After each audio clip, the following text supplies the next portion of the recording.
Bapak Ibu Saudara, pembacaan Alkitab hari ini di minggu yang ke-52 tahun 2020 dalam tema bersyukur dan berdoa senantiasa.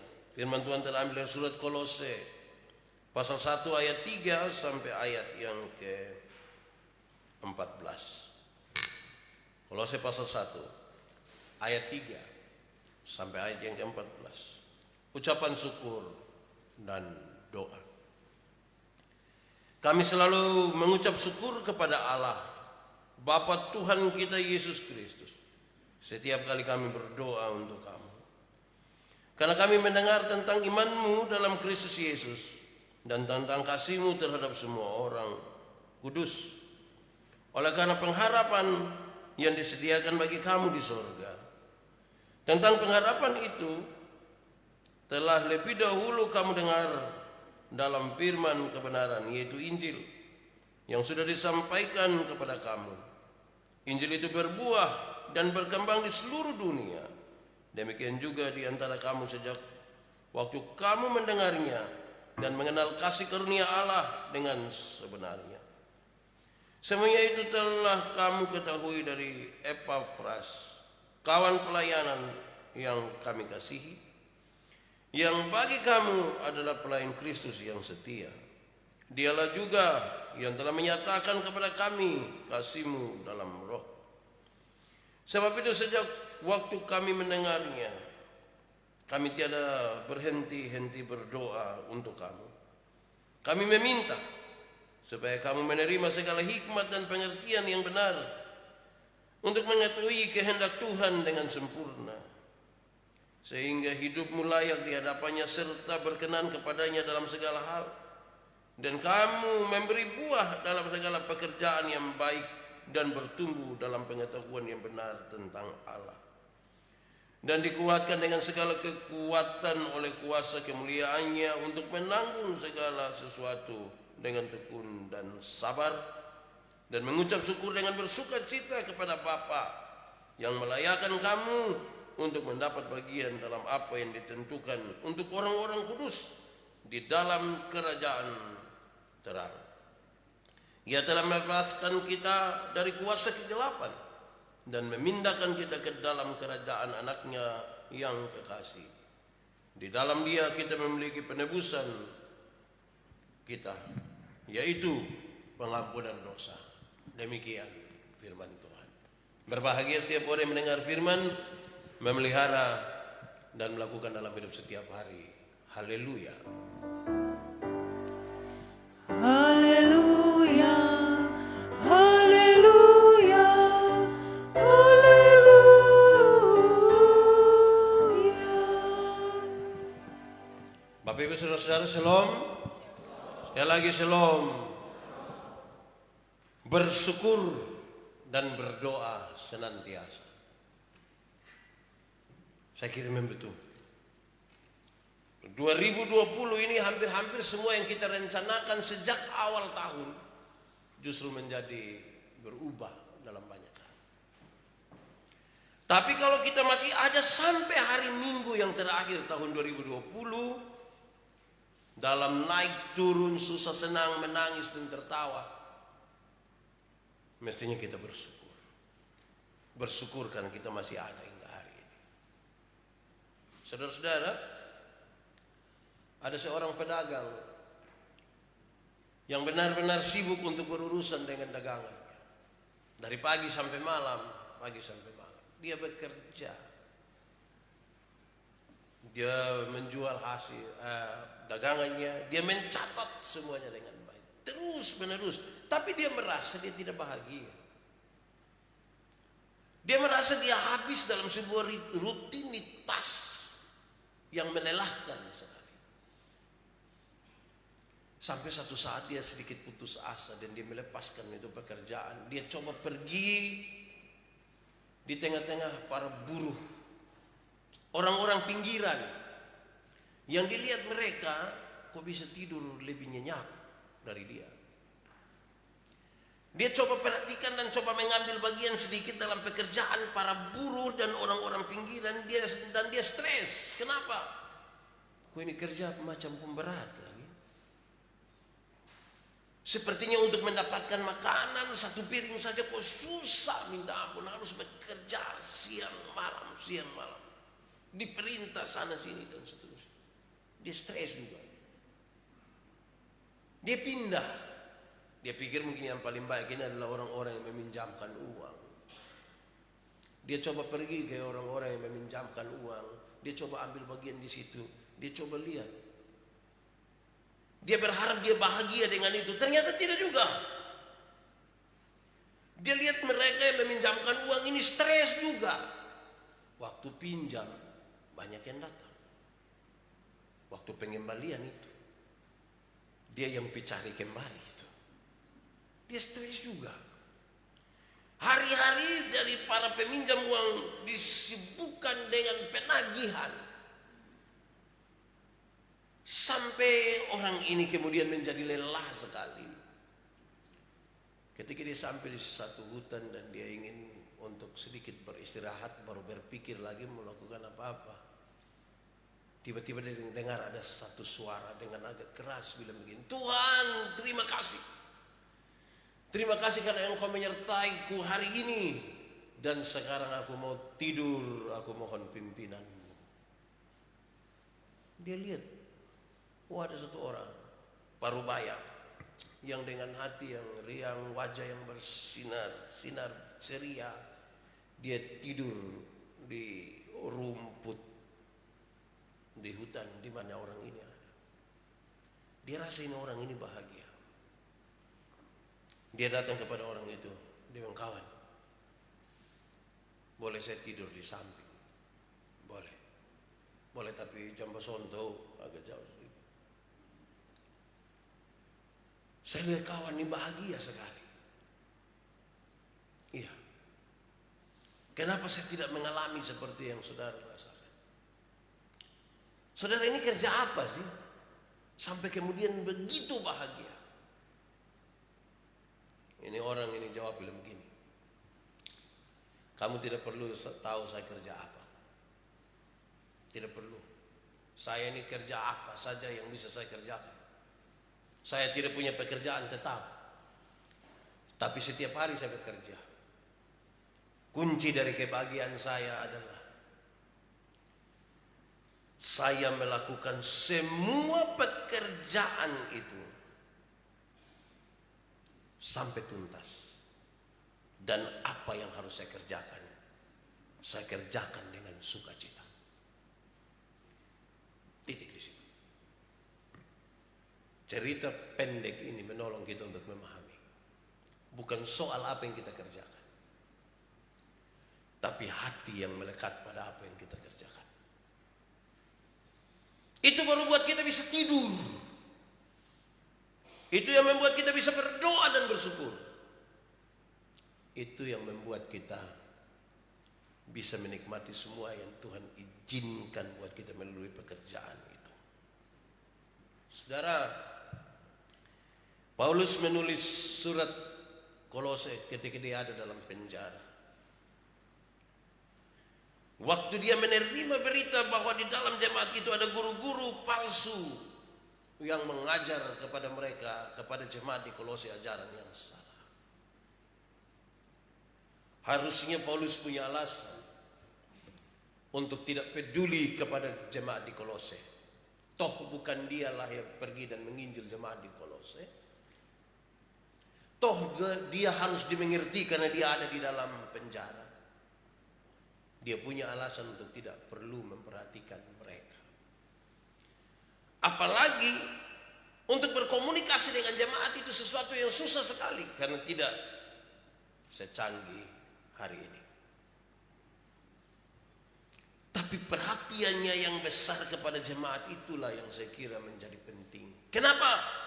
Karena dia melibatkan seluruh hati kepada jiwa-jiwa yang Tuhan telah panggil mereka untuk menjadi umat percaya pada Tuhan. Berdasarkan itu, dia sampaikan kepada mereka bahwa ketika guru-guru palsu itu berusaha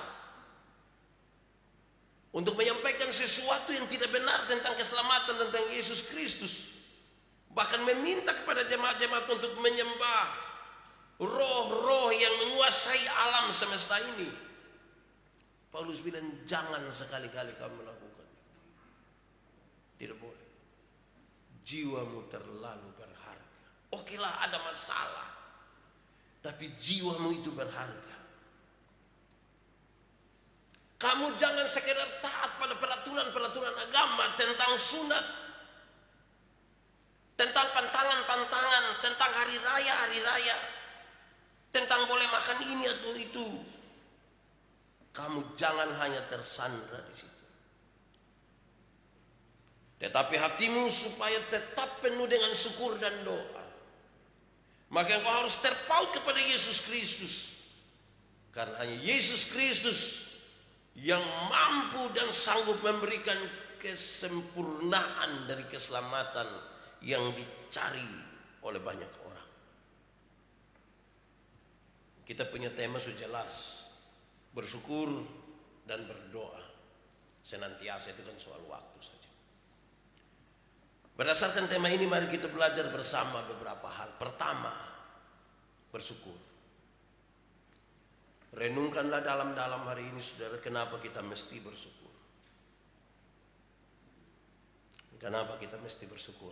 Itu harus saudara renungkan dulu. Saya kasih saudara waktu kira-kira 10 detik untuk merenungkan apa alasan hari ini saudara harus bersyukur. Renungkan. 10 detik, 20 detik boleh. Apa alasan saudara harus bersyukur hari ini?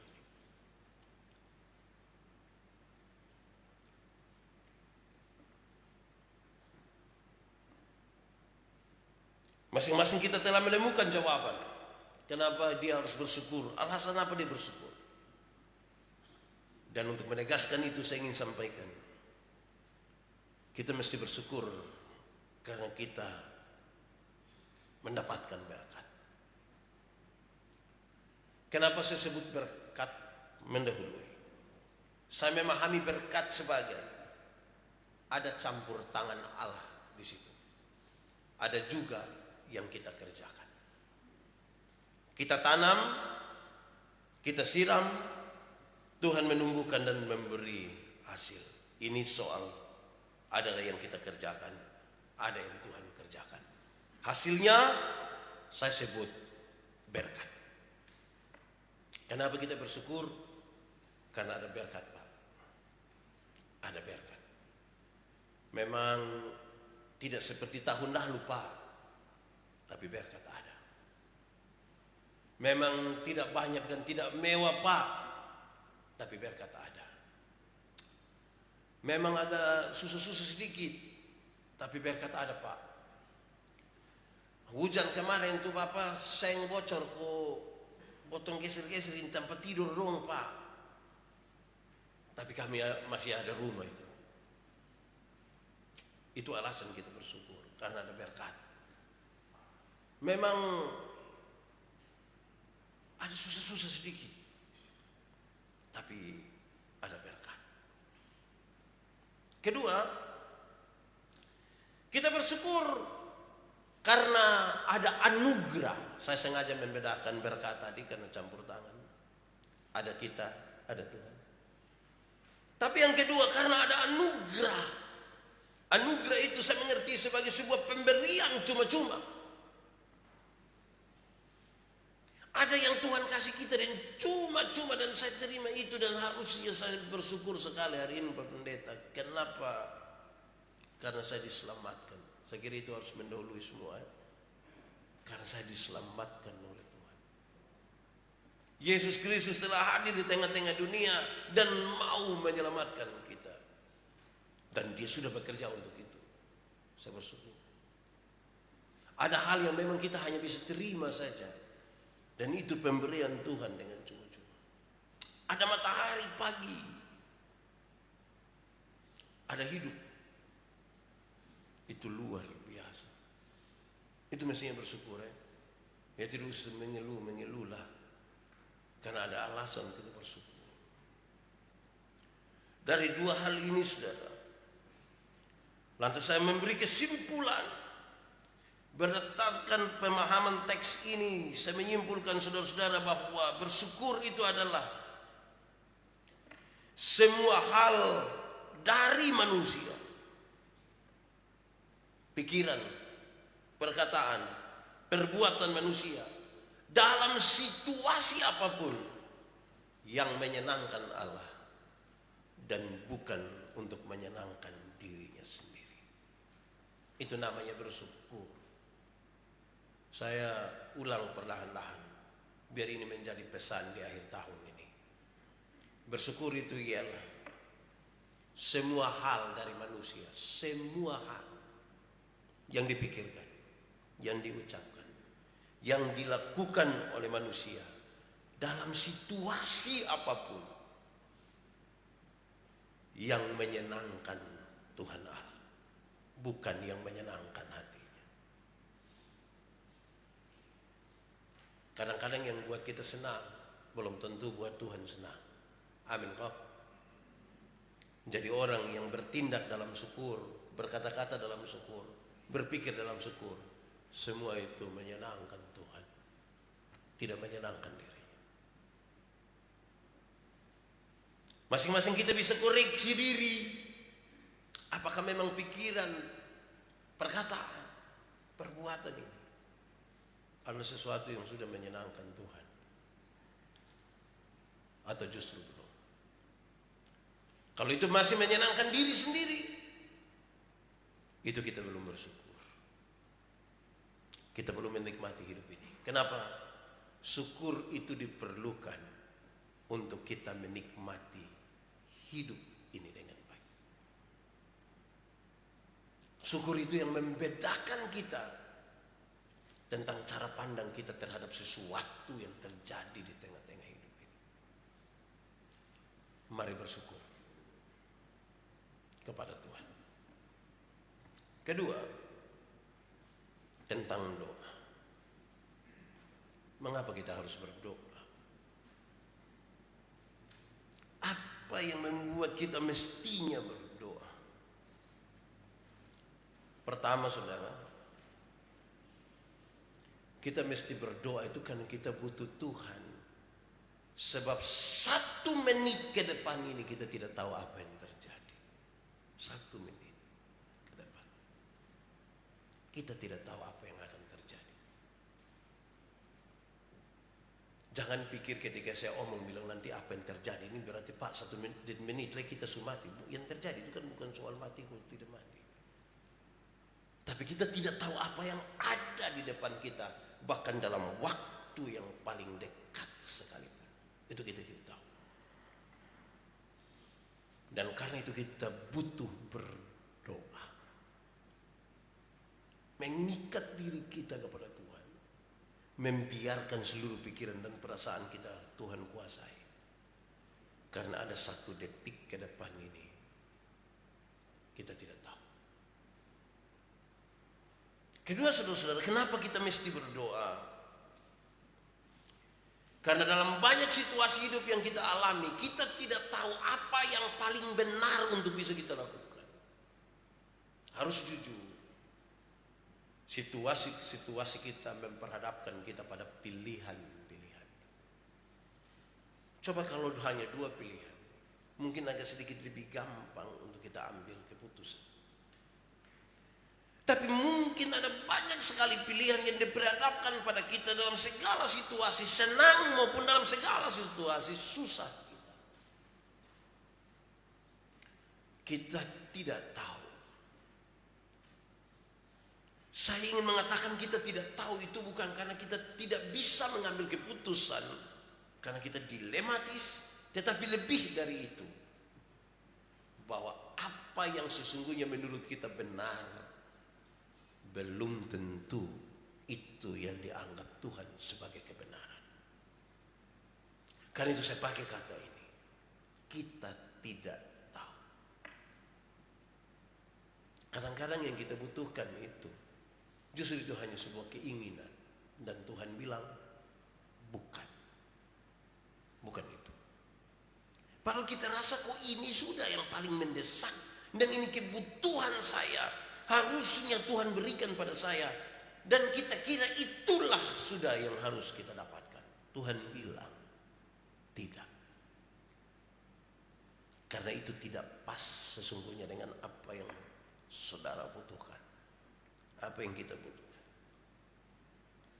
Saudara, untuk menegaskan itu saudara, saya tulis kira-kira begini. Kita butuh berdoa karena kadang-kadang kita merengek-rengek. Seperti anak-anak kecil yang meminta sesuatu. Tetapi dia tidak tahu bahwa itu mencelakakan dirinya.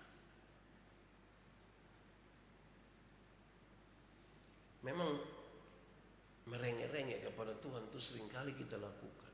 Saya lakukan. Mungkin kita juga lakukan. Saya lihat sebuah anak itu kalau dia mau apa itu mestinya dia dapat. Mau pakai segala cara dia. Kalau tidak kasih itu dia langsung mulai menangis, mulai segala macam. Karena yang dibutuhkan itu.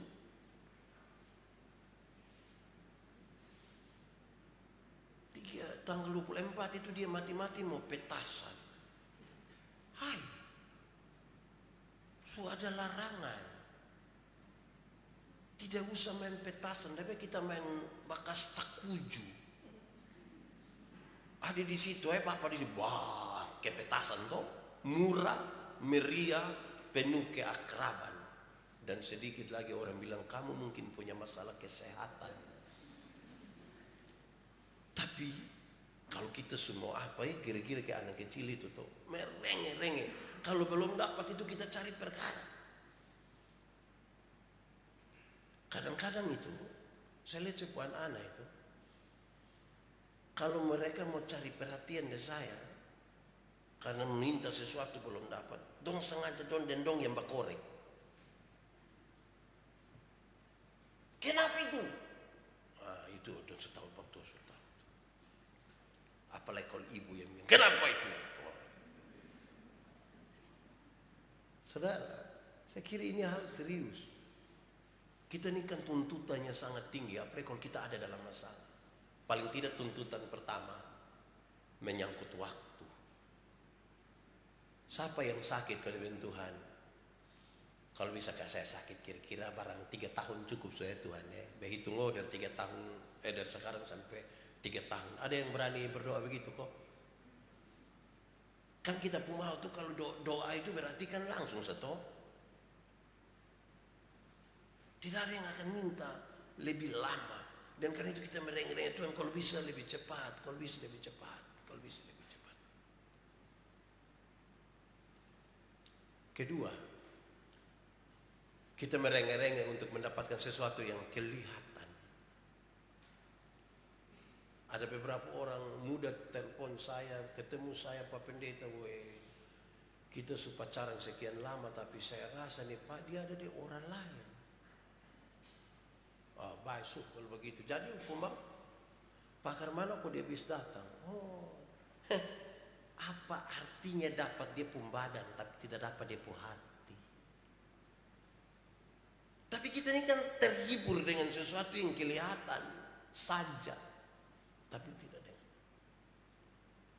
Saudara bayangkan kalau kita berusaha, kita kerja, kita hidup di orang lain. Ada beberapa orang kerja dengan kita. Untuk masuk dong masuk. Untuk kerja dong datang tepat waktu. Tapi hati dan pikirannya tidak ada di pekerjaan. Jadi kalau kita menuntut itu, kita merengek-rengek hanya untuk dapat sesuatu yang kelihatan, kita punya kekosongan dalam hidup ini. Saudara-saudara, mari kita rangkai itu bersyukur dan berdoa dalam kehidupan kita supaya kita sempurna di hadapan Tuhan. Dan karena itu kita butuh berdoa dan bersyukur senantiasa. Itu hanya bisa dirangkai. Pembacaan tadi mengisyaratkan 3. 1, iman. Mau rangkai itu doa dengan apa tadi? Syukur. Itu harus rangkai dia pakai iman. Jangan bersyukur tidak pakai iman, berdoa pakai iman. Atau sebaliknya, berdoa pakai iman, syukurnya tidak pakai iman. Tidak bisa. Rangkaian yang indah dalam hidup kita tentang doa dan syukur, itu ikatannya adalah iman. Iman itu apa? Iman itu percaya, berkaitan dengan percaya kita yang sungguh kepada Tuhan Allah. Dalam percaya itu kita tahu Tuhan menyiapkan masa depan. Kita tahu bahwa Tuhan berpikir yang lebih baik soal kita. Beriman itu berarti kita tunduk kepada kemahakuasaan Tuhan Allah yang mau mengatur kita. Beberapa orang menafsirkan iman secara bermasalah. Ada dua ibu datang gereja mungkin karena corona. Lama tidak ketemu, pas dong bisa ketemu di gereja dan dua cerita semangat cerita sampai pulang. Ibu satu lupa bawa pulang dia punya tas. Sampai rumah baru dia pikir tas mati sudah. Semua surat ada di situ, barang-barang rahasia ada di situ, segala macam di situ. Dia lari cepat-cepat pulang datang di gereja dan pas sampai ternyata pendeta ada pegang ini tas. Mama cari apa? Tas. Yang ini kok? Iya. Aduh Pak Pendeta, puji Tuhan, terima kasih banyak, terima kasih. Beta sudah tahu kalau bukan Bapak yang ambil mau ke mana lagi. Pendeta jawab dia, iya Ibu. Pas beta lihat di situ beta ambil. Karena bagi ibu kehilangan tas ini adalah sebuah masalah. Tapi bagi orang lain yang menemukan, dong pikir ini jawaban doa. Tadi malam pas berdoa, Tuhan tidak ada uang ini, terus tiba-tiba ada beli orang pun tas. Itu seperti tindakan iman. Hati-hati dan begitu, hati-hati. Karena kadang-kadang orang pun pikir iman tuh begitu. Pas uang tinggal 10.000 berpotong berdoa, Tuhan tidak ada uang, Tuhan ini tinggal 10.000. Pas keluar tuh kawan dong ada kocok kartu, kau bilang 10.000 kok.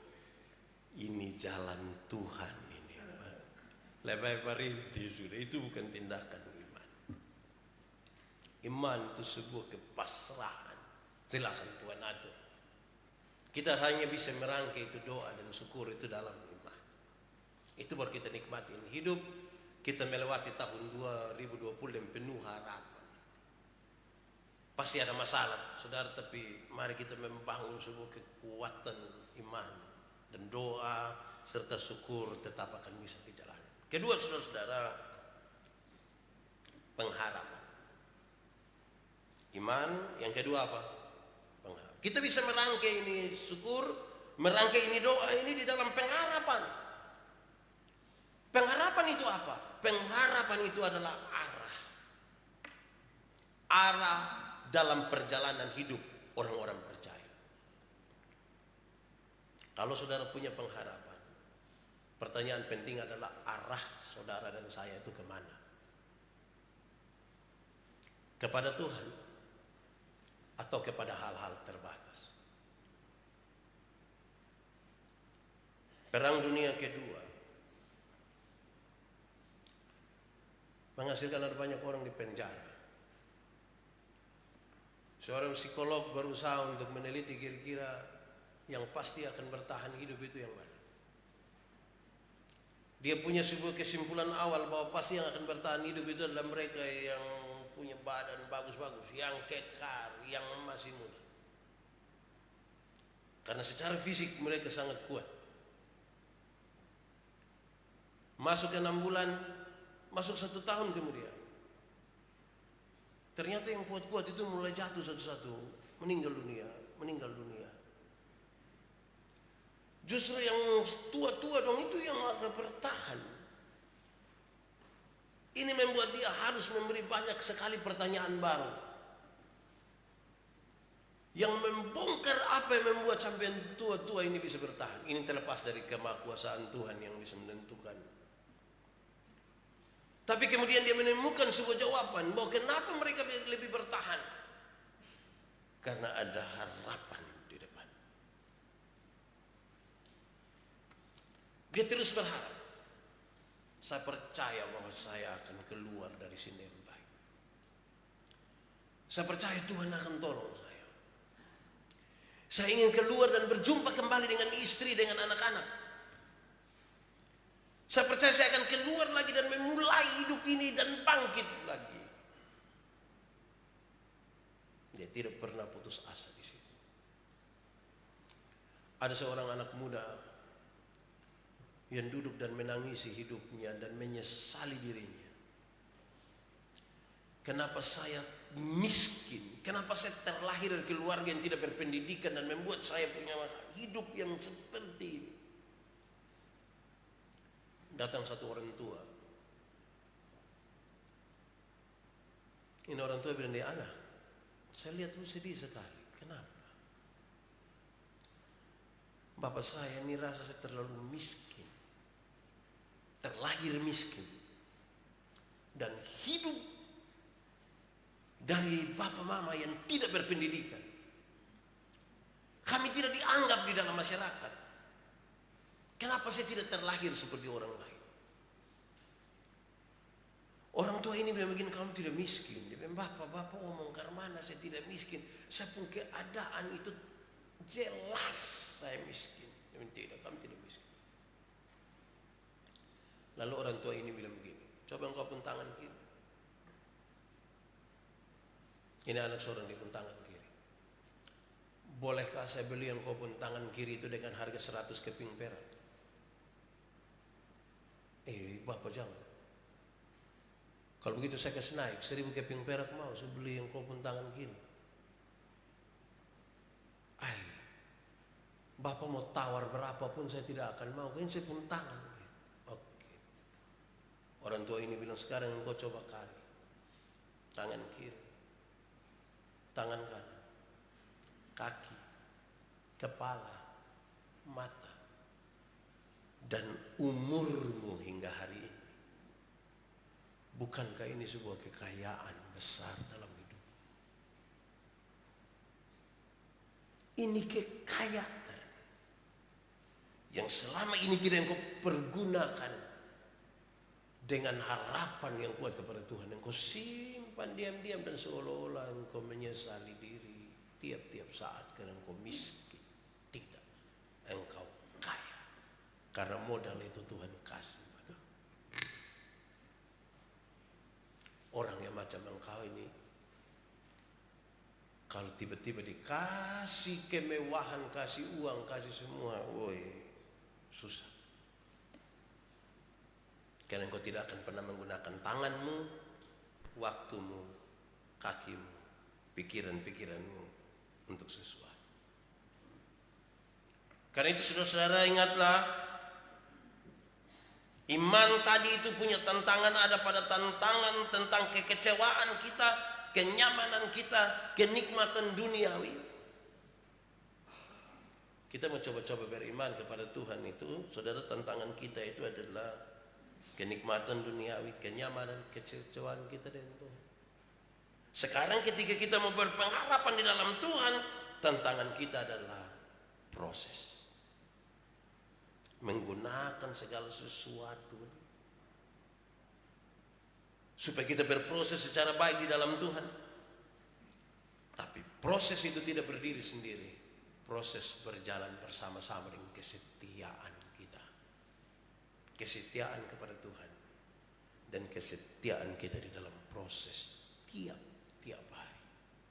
Itulah harapan. Masa depan sungguh ada dan harapanmu tidak akan hilang. Yang ketiga, kita akan merangkai doa dan syukur itu di dalam kasih. Kasih. Kasih itu adalah sikap. Sikap kita terhadap Allah dan sikap kita terhadap sesama. Kasih itu anakmu dengan segenap hatimu, jiwamu, akal budimu. Tetapi kasihilah Tuhan dengan sesama manusia seperti dirimu sendiri. Itu sikap, iman, cita-cita, arah itu, dan sikap. Sikap terhadap Allah, sikap terhadap manusia. Baru bisa kita rangkai itu doa dan ungkapan syukur. Kadang-kadang sikap kita terhadap manusia sebenar, tapi sikap kita kepada Tuhan Allah salah. Kadang-kadang kita membangun sikap yang benar kepada Tuhan Allah, tapi sikap kita dengan sesama, dengan keluarga itu tidak baik. Ini harus direkayasa dengan baik, diatur dengan baik dalam tuntunan Roh Kudus, supaya kita punya sikap yang benar terhadap Allah dan sikap yang benar terhadap sesama. Doa dan syukur itu bukan sesuatu yang mustahil bagi kita. Tuhan memberkati kita. Mari kita tunduk kepala di hadapan Tuhan Allah. Kita angkat hati kita. Kita berdoa kepada Tuhan.